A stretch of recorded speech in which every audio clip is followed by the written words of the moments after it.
Bom dia. Nem notaram meu penteado, né? Só não Eu achei bem bonito. Notei a cor da blusa, que não é branca, é bege, cheia de bolinhas. É bem clarinha, né? E os brincos? Aí o brinco é para combinar com a cor da blusa. Opa! Arrasei hoje, né, Raul? Arrasei. Já arrasou, cara! Pensado. Bom dia, Raul. Bom dia, Sofia. Bom dia, nossa audiência. Manhã com Dignidade. Hoje a gente vai ter um assunto que não é um dos mais felizes, não vamos falar, mas é polêmico. Está se contagiando de nós, Cuidado que está se contagiando de nós. Mas eu trouxe um entrevistado aqui, o Oséias, você não gostar muito dele, ele já veio no Desacato Psicanalítico, e ele é um cara com conhecimento bastante profundo, ele é filósofo e psicanalista, mas é um cara muito divertido, então acho que ele vai trazer para a gente, não tem como divertir nesse assunto, a gente vai falar sobre burnout, essa palavra inglesa para falar sobre a síndrome do esgotamento no mundo do trabalho, né? No mundo do trabalho, a gente intitulou profissional, mas é no mundo do trabalho, e a gente vai falar sobre isso, sobre sofrimento social no mundo do trabalho, com esse atravessamento, né, do neoliberalismo no mundo do trabalho que está judiando os trabalhadores há muito e há muito. E a gente vai tentar entender isso do ponto de vista filosófico, porque a gente vai falar, sim, sobre teoria política, sobre neoliberalismo, mas a gente vai tentar falar também, explorar a questão psicanalítica, né? Então, acho que vai ser uma entrevista bem legal. O Oséias já está aqui nos bastidores. E hoje é dia da coluna de análise da economia com o José Álvaro Cardoso, e é dia também de ginga com o Márcio de Souza. Porque a semana próxima, acho que já a semana próxima, vai ter mais uma coluna na quinta-feira, viu? Sim. Literatura e outras margens por aí, sim. Com Vanessa Gonçalves e André Ribeiro. Você não fica sozinho, né? 2 pessoas, né? 2 colunas, sempre tivemos 3. E aí, quando voltar o Paulo Horta, vai ter 4. Mas é assim que funciona.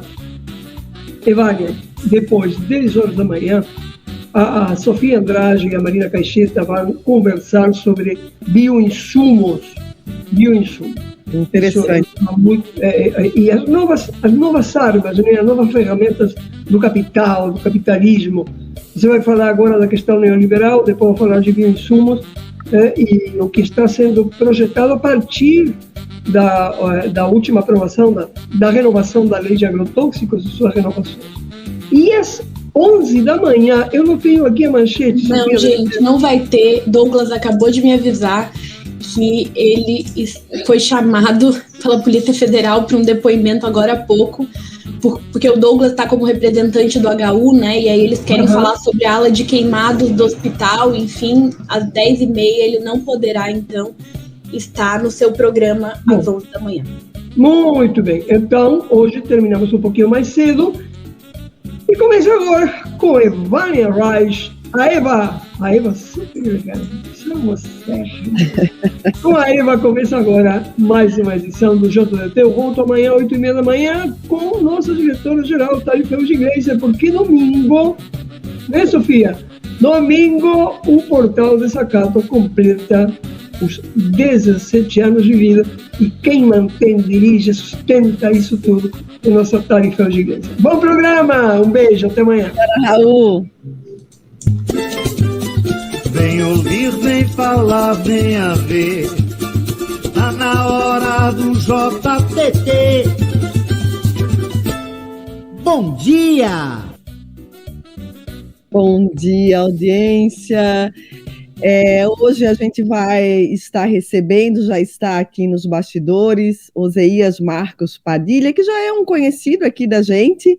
E a gente vai estar começando com essa entrevista sobre burnout, sofrimento no mundo do trabalho.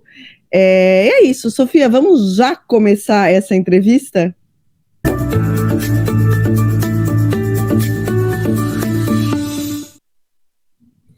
Bom dia, Oséias, seja muito bem-vindo mais uma vez aqui no Desacato, dessa vez no JTT Manhã com Dignidade. Bom dia, Ivânia, muito obrigado pelo convite, tá? É um prazer enorme estar aqui com você para discutirmos sobre esse tema tão importante. Sim, a gente começou a pensar em falar sobre esse assunto. Bom, toda a questão que envolve sofrimento no mundo do trabalho é uma questão que é muito cara para mim e muito cara também para o Desacato, né? E essa questão do burnout, que é esse sofrimento, né, decorrente do mundo do trabalho, traz várias análises, né, tanto sobre o ponto de vista sociológico, filosófico, e também psicanalítico, né? E por isso eu tive essa ideia de te convidar, porque vou fazer um resuminho aqui da tua bio. O Oséias é especialista em psicologia social pela Faculdade do Vale Elvira Dairel, é isso, né? De Minas Gerais, isso. É a FAVED, e é psicanalista clínico e professor de filosofia, licenciado pela FAI, que é o Centro Universitário, é isso? É isso, né? Isso mesmo. Uhum. Isso. E é professor convidado no Centro Universitário Internacional em Curitiba, nas áreas de filosofia e psicanálise. Então, é pouca coisa, né, Oséias? E a gente vai conversar sobre isso. Então, vamos lá, Oséias. Vamos falar sobre esse nome, né? Burnout. Por que a gente está falando nesses últimos tempos tanto sobre isso? Uhum. Acho que é interessante, né, você mencionou as áreas, né, que pensam e que tem essa possibilidade, né, de pensar burnout, de pensar o esgotamento, né, no trabalho, sociologia, filosofia. Então é importante a gente até pontuar isso, porque ao falarmos de saúde mental, né, não é uma prerrogativa simplesmente da medicina, né? A medicina, ela se comunica aí também com as outras áreas. Cada uma, é lógico, dentro da sua delimitação e dentro do seu campo. E falando de burnout, né, até porque se trata de uma síndrome extremamente complexa. Envolve o cansaço, né, para a gente simplificar. Então, é algo que acho que todos nós temos lugar de fala para comentar a respeito disso, para fazer uma análise a esse respeito. Não significa que todos temos burnout, mas nós partilhamos de um cansaço que parece que é muito característico de nosso tempo. Então, esse termo burnout, né, se a gente pegar lá a raiz, né, no inglês, burn, que significa queima, e o out, que significa fora, exterior. Então, para a gente traduzir aqui no português, seria uma queima por completo, de fora para dentro, de dentro para fora. Então, se a gente pensar num palito de fósforo, a gente atritar ele ali na caixinha, ele vai acender com aquela potência, né? Vai crepitar daquela forma, e depois aquele fogo ele se apaga e o palito de fósforo ele fica esfarelento, né? Se você atritar ele novamente na caixinha, ele se desfaz, né? Então, assim são as pessoas, né, que são acometidas por essa síndrome. É importante a gente falar também que não se trata de uma doença. Às vezes a gente usa esse termo, né? Se trata de uma questão simplesmente técnica aqui, né? A doença, lá na medicina, ela tem uma clareza no que diz respeito à sua causa, né? Uma pessoa, então, ela pega uma infecção, você sabe que é uma bactéria, né? Covid-19, você sabe que é um vírus. Uma síndrome envolve diversos fatores, você não tem uma causa específica, né? Uma causa clara. Síndrome do intestino irritado, por exemplo, são vários fatores, genético, alimentação, estado emocional também. Então, a síndrome de burnout envolve isso, né?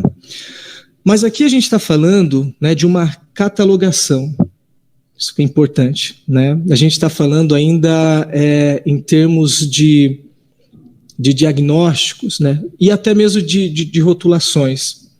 Eu digo isso porque quando se fala de síndrome de burnout, não envolve um consenso, né, entre os especialistas de que existe ali um fenômeno clínico que você pode dar o nome de burnout. Um diagnóstico preciso sobre isso. Isso na psiquiatria, na psicologia, você vai encontrar essa divergência. O psiquiatra Estevan de Lima Vaz, ele escreveu um livro que até eu recomendo, ele fala assim, burnout é a doença que não existe. E ali ele defende justamente essa tese, né, essa ausência de uma consistência, né, nos exames, nos procedimentos diagnósticos para você dizer que há um burnout. Mas uma coisa que ele não nega, né, não diz que as pessoas que apresentam essa exaustão diante da pressão do trabalho, né, diante até de uma expectativa, puxa, eu vou alcançar as metas, não alcança, e aí vem, né, toda aquele episódio depressivo também, né? Isso existe esse sofrimento relacionado ao trabalho no mundo contemporâneo. Mas se é burnout ou não é uma questão, se você pode dar o nome de burnout ou não, é uma questão que é muito discutível ainda. Mas o que eu diria? Né? Porque ele fala, não existe uma objetividade clínica nisso. Pode não haver uma objetividade clínica, né? No indivíduo, no sujeito. Mas existe uma objetividade desse fenômeno que a gente pode encontrar na sociedade contemporânea. Então, a síndrome de burnout, entre outros transtornos, entre outros problemas de saúde envolvendo o esgotamento do trabalhador, né, no ambiente de trabalho, diz muito mais da sociedade neoliberal em que a gente vive do que propriamente do indivíduo. Então, o neoliberalismo, né, só para quem está ouvindo a gente, não ficar algo muito genérico, não se trata de um sistema econômico meramente, né? Se trata de uma racionalidade que a gente internalizou. O nosso psiquismo se estrutura, né, hoje em dia a partir dos valores, né, neoliberais. E eu vou, para simplificar, né, porque se trata de um tema complexo, a nossa subjetividade hoje se sustenta numa entidade chamada empresa. Toda a nossa forma de conviver com o outro, de administrar, vamos usar mais um termo aqui, a nossa vida, ela gira em torno da dinâmica da empresa. Então, acho que é muito importante a gente pegar um autor que fala muito disso, que em outras ocasiões a gente já comentou brevemente dele, que é o Byung-Chul Han. Ele fala que a gente vive uma sociedade, e essa sociedade é a sociedade do desempenho. O indivíduo ele não precisa mais de um patrão para exercer uma pressão sobre ele, para ele atingir as suas metas, né? O indivíduo, então, ele internaliza isso com o ideal de uma vida bem-sucedida. Então, se ele está ali na rede social, por mais que ele não seja um influencer, é de suma importância para o seu narcisismo que ele tenha seguidores, para a sua estrutura narcísica, né? Que os seus vídeos sejam curtidos, que ele seja uma pessoa... Travou aqui. Sofia, fui eu ou foi Oséias? Agradável, que ele tenha uma renda que permita que ele ostente muitas coisas. Voltou? Tá voltando. Retornamos? Retornando. Tá dando uma cortadinha na tua voz. Vamos tentar? Será que... Ou eu renuncio aqui? Agora sim? Sim. Então tá bom. Então a gente estava falando, né, que isso alimenta, né, o nosso narcisismo, mas o nosso narcisismo, né, se sustenta. Estou falando narcisismo patológico, enfim, sim, mas aquilo que é natural, esse amor próprio que nós temos, né? Então, falando do profissional, quando ele alia isso, por exemplo, a empresa, não é a empresa que quando ele fracassa, né, não é a empresa que fracassa, é ele que fracassa, né? Sim. Então existe essa culpabilidade, essa responsabilização que é dirigida ao indivíduo. E por isso a necessidade de se rotular hoje e de se catalogar aqueles que, por exemplo, não conseguem seguir esse ritmo que tanto essa racionalidade nos impõe hoje. Sim. Oséias, eu vou, pegando esse gancho do que tu estás falando, de culpabilidade, e falando de autores já, me lembro que na época... que eu estava escrevendo no pós-doc sobre sofrimento no mundo do trabalho, tem esses autores que é o Franz Lise e Paul Roget, e eles falavam de uma coisa que me chamou bastante atenção, aliás, do que sobrou do meu pós-doc, isso é o que mais me chamou a atenção, que é a questão da dupla culpabilidade no mundo do trabalho. Porque existe essa coisa que você falou do neoliberalismo, quer, né? Todo o sistema é feito para que você internalize, mas que você sinta a culpa pelo próprio insucesso da empresa. Isso a gente está falando no âmbito material. Mas eles falam que, além dessa culpa, existe uma outra culpa, que é sob o ponto de vista subjetivo, que é essa culpa por você estar fracassando no ponto de vista material. Então, veja que é um duplo sofrimento no mundo do trabalho. Queria que tu falasse um pouco nisso, porque o burnout, ele não somente, no meu ponto de vista, fazendo essa leitura, né, ele não é só um sofrimento, né, sob o ponto de vista material e de esgotamento, mas sob essa culpa dupla, né, que é o fracasso material, mas o fracasso do fracasso, né, a culpa por ter fracassado sob o ponto de vista subjetivo, né, e de estar mal psiquicamente, né? É como se a pessoa, além de não conseguir dar conta do seu trabalho, porque tem alguma coisa que não vai bem na empresa, ela também se culpasse, porque psiquicamente ela não está bem. Então é um duplo, e aí ela fica pior ainda, é uma bola, né? Exato. Queria que falasse um pouco sobre isso também, porque depois eu quero falar de um outro assunto, que é justamente um movimento que está tentando ir contra isso fortemente. Mas vamos aí. Sim. Desculpa. Você falou de... Não, tudo bem. Você falou de sucesso, né? Então, a nossa vida é pautada nesse ideal, né? Ninguém aqui está falando que você não deva ter metas na sua vida, né? Metas materiais, metas profissionais e tudo mais, né? Mas, falando do neoliberalismo, ele se estrutura justamente nisso, né? Nessa imperatividade do sucesso. Então, no sistema em que a gente vive, né, e a maneira como a gente vê as coisas, né, não existe vida sem sucesso. Só que também não existe sucesso sem fracasso, né? Então você tem que ter essa referência. Você tem os bem-sucedidos e você tem também os fracassados. Aí que também entra, né, tá ligado a essa questão da dupla culpabilidade que você falou. Mas eu comentaria, né, a respeito do que você disse, apresentando aqui uma experiência clínica, né, que eu tive. Então, até comento com autorização do analisando que eu atendi, que ele foi justamente diagnosticado com burnout, né? E era muito difícil para ele conviver com essa culpa pelo fato dele não render assim como os outros funcionários rendiam, né? Mas ele olhava para a sua vida material e ele precisava dar conta, e ele precisava permanecer, né, num lugar que na realidade não queria, né? Olha a alienação do trabalho, né? A gente está acostumado a ouvir aquela palavra tão dita, né, no senso comum: o trabalho dignifica o homem, mas o Marx mostrou a outra dimensão do trabalho, o quanto que ele aliena, né? Então, ele foi se mantendo, e veio, né, o absenteísmo, ele faltando o tempo todo, faltando muitas vezes, indo ao psiquiatra, né, indo ao médico, e o médico disse: olha, você está com o burnout, você vai voltar para o trabalho e você não vai conseguir sustentar isso, né? Até que ele é então demitido, e ele enfrenta, né, um processo que é retornar para o mercado de trabalho. Eu não vou conseguir retornar para o mercado de trabalho. Fica alguns anos, se eu não me engano, alguns anos que ele ficou, não me recordo agora. E quando foi retornar, a grande dificuldade, né, desse analisando, era responder a seguinte pergunta: por que você ficou tanto tempo sem trabalhar, né? Porque é inadmissível, né, essa pausa para a gente cuidar da nossa vida, cuidar da nossa saúde mental, né, da nossa saúde física. É inconcebível, porque você tem que estar nesse ritmo, tá? O que você ficou fazendo?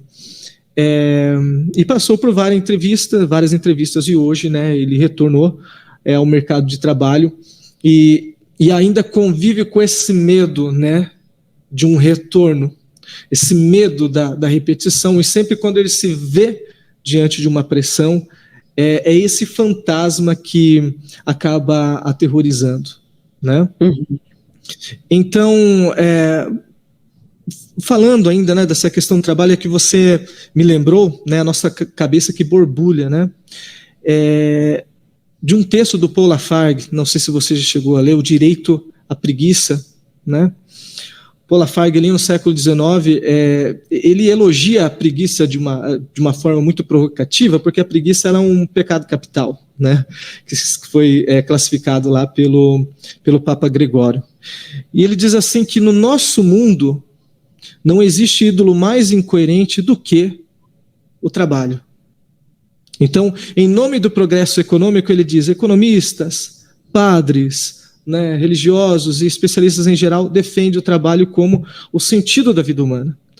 Só que por que ele estava estabelecendo essa crítica? Os, né, funcionários ali durante a era industrial, eles morriam no ambiente de trabalho, eles tinham braços decepados no ambiente de trabalho, crianças trabalhavam lá, mulheres trabalhavam lá e se esgotavam e moravam nos guetos e não progrediam de forma nenhuma, mas a economia, né, dos grandes senhores das indústrias progrediam, né?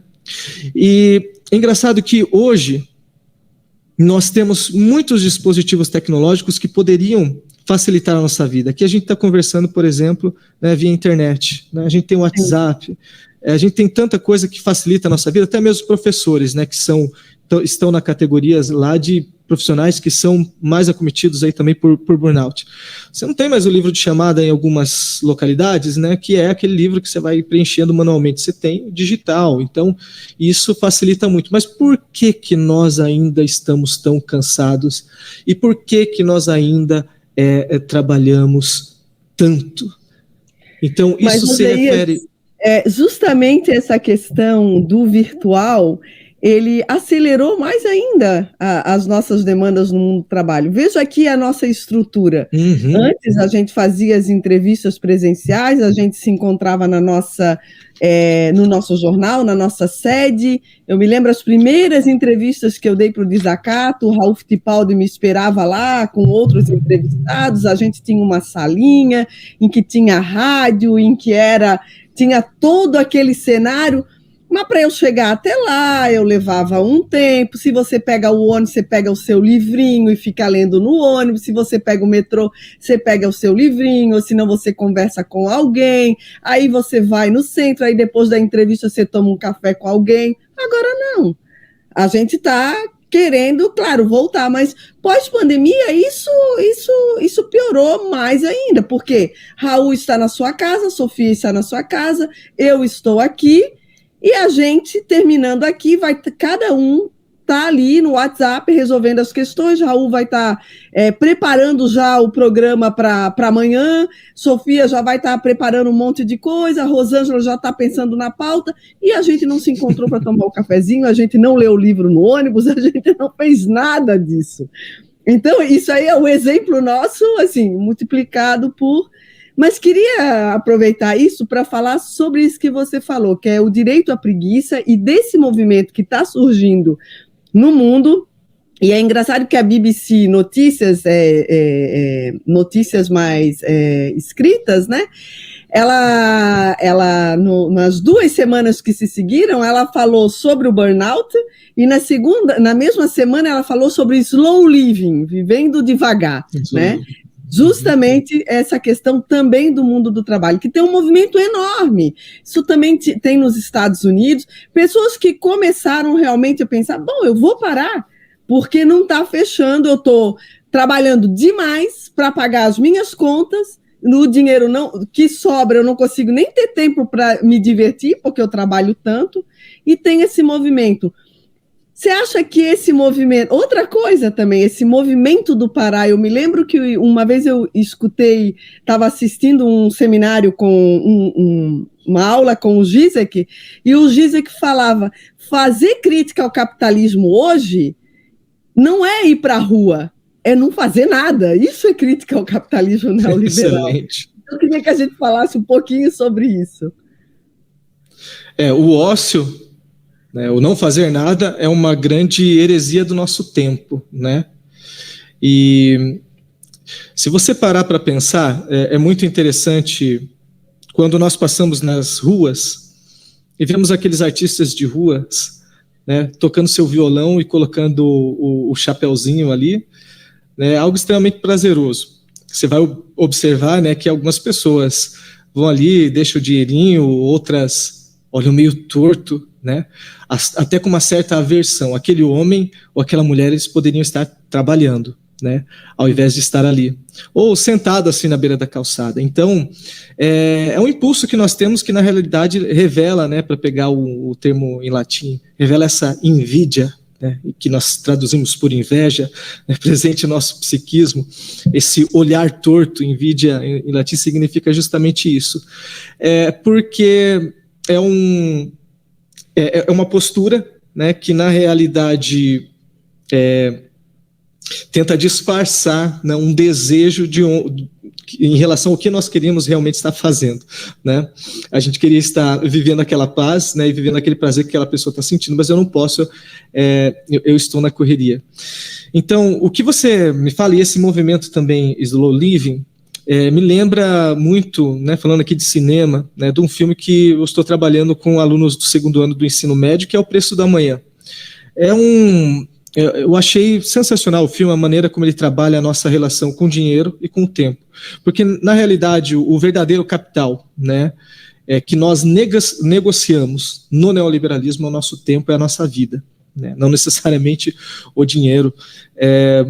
Então, você tem lá pessoas, né, nessa distopia, na história desse filme, no enredo, que são programados para viver até os 25 anos. A partir dos 25 anos, começa a contar um relógio no pulso deles. Eles têm 1 ano de vida. Então, vai depender totalmente deles. O que eles vão fazer com esse 1 ano? Eles podem trabalhar, aumentar, então, a sua expectativa de vida e viver por mais tempo. Mas nem todos. Aqueles que não têm condições, eles acabam vivendo no gueto. E você vai observar que a vida deles é correria o tempo todo. Então tem uma crítica social muito grande, né? Porque a quem é permitido esse também não fazer nada hoje? Eles correm o tempo todo, até que um protagonista ele recebe uma doação de um milionário lá que ele tem mais de 1 século. Então ele vai para uma outra área onde as pessoas são milionárias, trilionárias e têm muito tempo de vida e andam devagar, né? E andam devagar e podem desfrutar da vida de uma outra forma. Veja que não é algo novo, né? Essa ânsia, né, por um momento em que eu posso me dedicar simplesmente ao ócio, né? Se a gente olhar lá para a antiguidade, já houve um movimento muito semelhante.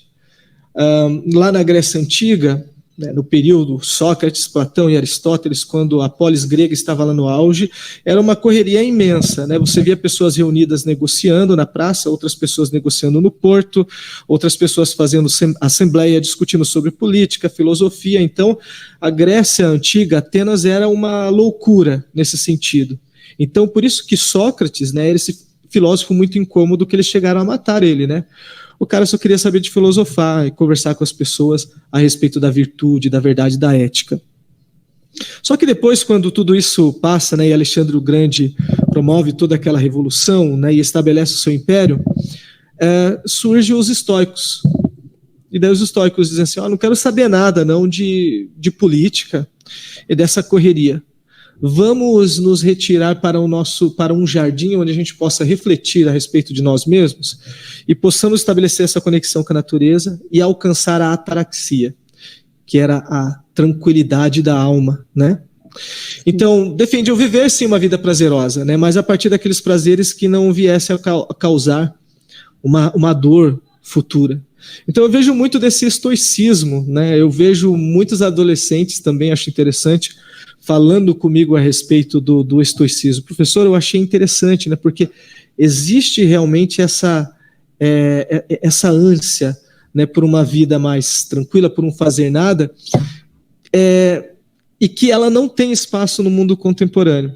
Porque existe uma voz, pegando Lacan, lá na Ética da Psicanálise, que ele dizia que quando o Kant, né, esse pensador da ética, dizia que a gente precisa ouvir a voz da nossa consciência moral para não fazer, né, simplificando aqui, aquilo que é errado. O Lacan dizia assim, isso daí é uma paranoia, né? Ou seja, de onde que vem essa voz? Hoje existe uma vozinha também na nossa cabeça, de que, opa, o que você não poderia estar fazendo nesse tempo? Produzindo nesse tempo, em prol, né, da sua vida material, em prol do reconhecimento? Porque A vida contemporânea ela não é baseada na solidariedade. Toda a educação e toda a formação que nós recebemos, tá? Ela é baseada na competitividade. Eu não sei nem com quem que eu estou competindo, mas no momento que eu estou produzindo, eu estou competindo por um lugar de reconhecimento. Então, tem essa vozinha da nossa consciência moral que é alicerçada hoje nisso que nós chamamos de trabalho. Mas um trabalho não em prol da vida, da subsistência do indivíduo, mas um trabalho que é em prol de um outro, né? De um grande outro, que é justamente todo esse sistema neoliberal, esse progresso econômico, que rende sim, que progride, né? Mas para meia dúzia de bilionários pelo mundo afora. Então, fazer nada hoje, né? Esse ócio, essa dedicação ao ócio, essa vida contemplativa, ela é possível? E é possível para quem? Então, é muito importante se pensar isso, né? A quem é permitido, por exemplo, pensar em desejo, né? Falar em desejo pegando um termo da psicanálise. Então, a gente vê uma discussão muito grande sobre isso nas mídias sociais. Segue o teu desejo, por exemplo. Isso tem uma dimensão ética e política muito forte. Mas o que é pensar no desejo e no slow living, por exemplo, para uma senhora, né, da favela da Rocinha, em que ela tem que acordar 5, 6 horas da manhã, passar várias horas lá na casa do doutor como diarista e depois voltar para casa, né? O slow living nem passa, nem passa pela cabeça dela. De tanto que nós somos colonizados por esse sistema neoliberal. Então, vamos pensar no período do colonialismo, o quanto que os europeus, né, suprimiram e extinguiram algumas etnias, somente trazendo essa grande novidade que foi o trabalho, por exemplo, para os indígenas. Os indígenas tinham toda uma outra vida, né? Eles caçavam, é lógico, eles agiam, né, em prol da sua subsistência, mas não era esse trabalho do homem civilizado. Então, o homem civilizado trouxe, estabeleceu ali, né, aí eles impôs, né, essa necessidade de se trabalhar, estabelecer trocas, esses escambos que faziam. E foram extinguidos. Hoje, né, a gente tem poucas comunidades que representam, né, esses povos originários que eram em grande número. Veja a volta que a gente fez aqui, né? Que eu fiz, na realidade. A gente não tem muito tempo aqui, daqui a pouco a Sofia vai dizer fecha, Evânia, porque a gente já está. Mas eu queria terminar assim com a clínica psicanalítica, e talvez se a gente pudesse falar um pouquinho sobre isso, mas sobre o que pegando o gancho do que tu falou ainda há pouco, a senhora, ou todas as pessoas que realmente, né, precisam trabalhar para a sua subsistência, elas não vão ter a escolha do slow living, né, do esse parar de trabalhar um pouco. Esse artigo aqui falava, experimente ficar 1 ano sem trabalhar. Bom, daí a garota foi, arrumou a sua sala, botou o sofá branco maravilhoso, fez yoga todo dia, blá, blá, blá, blá, blá, blá. Bom, isso aí é exceção da exceção. Mas eu queria falar de uma outra coisa, que é sobre jovens que chegam no consultório, que substituíram a demanda a demanda que eu digo, o recitar ali, o falar sobre o seu sofrimento amoroso, e agora ele fala sobre o seu sofrimento no mundo do trabalho, né? Eu vejo assim que tem uma clínica da urgência, né? E aí, com relação ao mundo do trabalho, e aí uma outra questão que me vem também é o seguinte, essa busca exagerada para preencher e estar sempre trabalhando e estar sempre fazendo alguma coisa, sempre publicando sobre o seu trabalho, ou sempre publicando em algo que você faz, e cá e lá. Bom, tem uma coisa do sistema, né, que obriga a gente a fazer isso, Mas tem uma coisa também dessa necessidade de tamponar um vazio que a gente não está conseguindo encontrar ali no nosso espaço afetivo. Isso é querido e desejado também por esse sistema neoliberal? Vamos falar menos de amor e mais da nossa eficiência profissional? É complexo, daria todo um programa. Daria todo um programa realmente para falar a esse respeito, né? Mas só um pois pouquinho. Bem, só um pouquinho. Mas falando de clínica de adolescentes, né? Eu troco muito isso com a minha esposa Clarice, né? Que ela trabalha, né? Eu também atendo adolescentes, né? Já atendi, no momento não estou atendendo adolescentes. Mas ela trabalha numa escola. Falam jovens mesmo, que começaram a trabalhar, né? E que ao mesmo tempo começaram também suas relações amorosas. Isso. Mas eu converso muito com os adolescentes de ensino médio. Agora há pouco mesmo a gente estava falando, inclusive, né, antes deles fazerem um simulado aqui, sobre o burnout. Eu aproveitei, né, o gancho e conversando com eles a esse respeito. E uma adolescente veio conversar comigo, né, no final da aula a respeito de burnout. Né? Tudo bem, ela está querendo ter um entendimento a esse respeito e ela já trabalha. Mas veja que, como a gente falou anteriormente, né, que o trabalho é o grande ídolo de nosso tempo e ele vem a preencher realmente um espaço, né, no mundo onde existe toda uma crise, né, uma crise que já havia sido profetizada, diagnosticada lá por Nietzsche. Eu vou por esse caminho, né, que seria a morte de Deus, né? Ou seja, Deus, né, para Nietzsche significaria vários valores que sustentaram a vida do homem antigo, do homem da idade medieval e da idade moderna, né? Com a revolução científica, a gente passou a realmente acreditar nessa ideia de progresso e nessa ideia de que, de alguma forma, a gente conseguiria ter um controle e encontrar respostas para todos os problemas da nossa vida, né? E se pensava, e havia um espaço maior para se pensar e se refletir a respeito disso. Havia um espaço maior para o cuidado de si, né? Essa vida contemplativa, e podemos falar aqui do slow living também, seria esse espaço para o cuidado de si. Mas com uma vida cada vez mais pautada na técnica, esse espaço ele foi sendo suprimindo, né? E a gente vive nessa ânsia por uma referência, uma busca de sentido da vida que a gente encontra, então, no trabalho, e a gente preenche, então, esse vazio do nosso ser. E a gente vive com a maior intensidade possível. E não é prazer, a gente não está falando de prazer, a gente está falando de gozo, se a gente pegar lá o termo do Lacan. Né? Gozo ele não é sinônimo de prazer. Então a gente vive isso com uma certa intensidade, e esse gozo também ele pode nos levar à destruição, né? É uma pulsão de morte, por assim dizer. E assim é o trabalho com o qual a gente se envolve, né? Essa produtividade. Então a gente busca preencher esses espaços e justamente para não pensar em coisas que são mais capitais ainda em relação à nossa vida. Infelizmente, a gente chegou ao fim dessa entrevista, Oséias. Te agradeço muito, porque foi muito boa, muito gostosa, e a gente vai continuar falando mais disso, trazer um pouco mais a clínica e trazer mais a psicanálise também para falar sobre isso. Não dá tempo para a gente abordar tudo. Te agradeço, a gente vai continuar por aqui e até uma próxima vez. Muito obrigada, Oséias.